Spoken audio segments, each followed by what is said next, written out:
Alright, notice that one of my other most popular videos is my bench pressing video, how to bench press more weight. Now, I don't have access to bench press as far as all those heavy weights are concerned anymore, so I'm not going to be able to demonstrate with that anymore. But what I will demonstrate with is with dumbbells. Now, when you bench press with dumbbells, it's actually going to be a lot harder than benching with the barbell. So if you switch up your training and stop doing some of that barbell, start doing some dumbbells, it can also increase your bench press and make you stronger. Alright? The reason why is because you're going to have to balance each dumbbell with each hand. And also what's very difficult is starting off with a lot of weight, having it here and then bringing it up here. That uses an immense amount of energy. So say you could bench 225 pounds or 250 pounds. Say you could bench 250 pounds. To have a 125-pound dumbbell each hand, that's very dangerous. And it's going to be extremely difficult to even start off. So dumbbell bench pressing is a lot more difficult than barbell. So if you learn to get good at the dumbbell ones, then your barbell will increase like easily. So when you do the dumbbell ones, what I recommend is do an incline press. So incline press is meaning having the bench at an angle. So not completely flat down like this, but incline like this. This is straight up military. I'm talking about incline and midway in between. Now the reason why you want to do that is because it develops different parts of the chest, right? There's decline, there's incline, and there's flat bench. Alright? Incline is better than decline. Incline is better than flat bench. It develops different parts of your chest, and you're not going to be able to do as much weight. But it develops the upper part of your chest. It develops the shoulders. So it's better for performance than just doing a flat bench. Flat bench will mainly concentrate on the middle part of the chest. But incline will increase, the strength up here. Alright, so I recommend to do the incline press in addition to your flat bench. Alright, so the way that you do the incline with the weights, just lean back, and it's good to have a spotter. If you can get a spotter, then I recommend it. If you can't get a spotter, then don't push yourself too hard. You could really hurt yourself pretty bad if you do things wrong. So you're going to start off with the weights like this. So just like this. Start off, you bring the weights, you put it onto your thighs like this. You get ready. This is only 40 pounds, not a lot. 40 pounds each. But if you start using like 90 pounds each, it's going to be very heavy. So you put it on your thighs to rest, and then when you get ready, you just take a deep breath and then just lean back and bring it up like this. Bring it up like this, make sure that it's straight across. Like not like this, but straight, like both of them. Have them both facing forward like this. Alright? And then press it up, take a deep breath in. Breathe out. Hold it and then bring it down. Slow. Breathe in. Bring it down slow. Breathe out. Bring it down slow. Breathe out. Bring it down slow. And then from here, you can just let it drop slowly and then pull it to one side, pull it to the other side. That's how you finish off. Alright? Now, it can get very dangerous when you start using a lot of weights.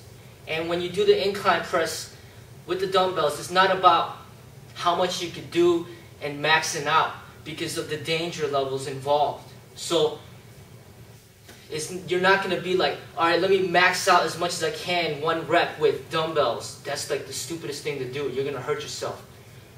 If you're going to max out, do it on the barbell. That's a lot safer. Alright? Dumbbell presses are designed to enhance your overall strength, but it's not meant to like test like the most you can do. You see, I just do it really slow and easy. I make pauses, I bring it down slow, things like that. Because you have these dumbbells, you have to control it. You can't just pop it off your chest like a barbell and bring it back up. Because this, you have to control each arm. You have to balance it. That's why it's so much harder to do it. So, for example, the highest point when I was bench pressing, I was benching like 235 pounds, like 12 reps. So 235 pounds for 12 reps on the flat bench. And I weighed about 145. Alright, so when I do these dumbbells, even if I get 90 pounds each arm and it's 180 pounds, that's going to be difficult already. Because having 90 pounds in one hand is hard, very hard. So you're not going to be able to, if you bench press 300 pounds, don't expect to have 150 pounds each hand doing dumbbell presses. You're not going to be able to do as much. You're going to do less. All right, so just keep that in mind. So don't get all up into this, oh, you know, I can't do as much and now I feel insecure and all that. Don't think about that. Just basically do it around like 10 reps, as much as you can, and then if you can do more weight, then increase the weight. But don't worry about how much weight you're doing. Just concentrate on strict form to develop those muscles. And then when you get back to the flat bench, then you can start pushing it to see if you can do more and increase the weight and things like that. All right.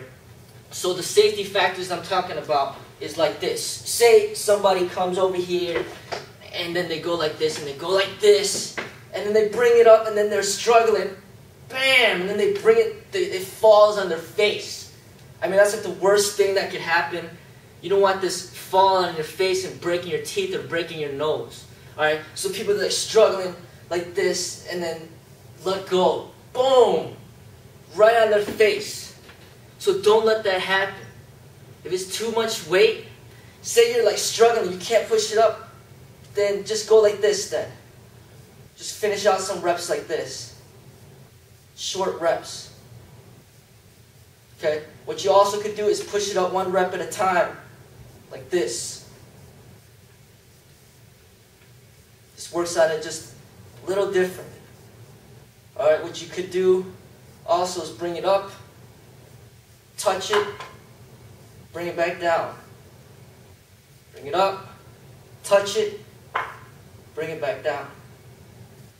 But you also could do dumbbell flies like this, bring it down, up, down like this, up, and then go back to the presses.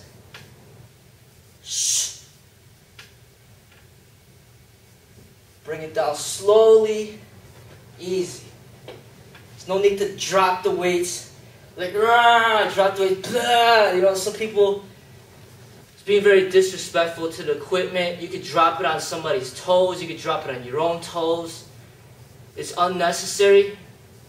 And people that do that are just, I mean, they're just being ignorant.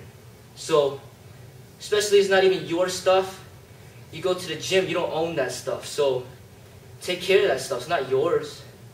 If you want to drop your weights at your own home and break your floor, scratch up your floor, and maybe you drop it on your cat by accident, or you drop it on your dog.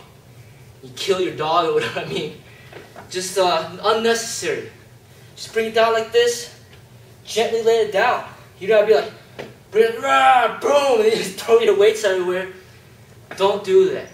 Alright, so this is what you can do to increase that bench press. For me, I've always been pretty good at the bench, but you know, some people don't want to develop the chest too much for martial arts because, you know, it can slow down your punches, people say.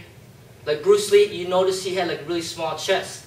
And I think he probably purposely trained so he didn't get big chest, so his punches would be faster. In a sense, that could be true.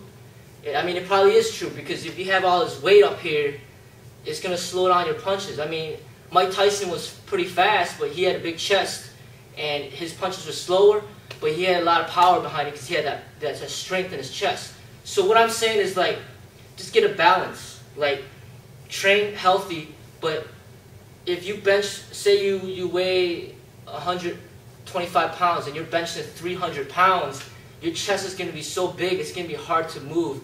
It's going to be hard to punch because you're so big. So don't go overboard with it. Just develop yourself naturally. Try to do a lot more calisthenics. Do some of the gymnastic type of exercises to get like a healthy development. But if all you do is bench press and that's all you do, you're going to be walking around like this and you can't even move. You can't scratch your back or anything. You're like moving like this and then you're trying to fight and punch like this. It's just really silly. So you need to maintain that flexibility. Make sure you stretch a lot. Stretch like this, stretch like this, stretch like this, stretch like that. And then bring your arms up like this. If you can't bring your arms up and you're like this, and you're struggling, then that means that you're putting too much emphasis on the strength. Put some more emphasis on the flexibility. Because with all strength and no flexibility, there's no speed. And with no speed, you're not going to be a good martial artist. Speed is very important. I'm not saying you have to be as fast as Bruce Lee, but you got to have some speed. And I'm not saying that you could be a weakling and then have speed and then all of a sudden you're a great martial artist. No,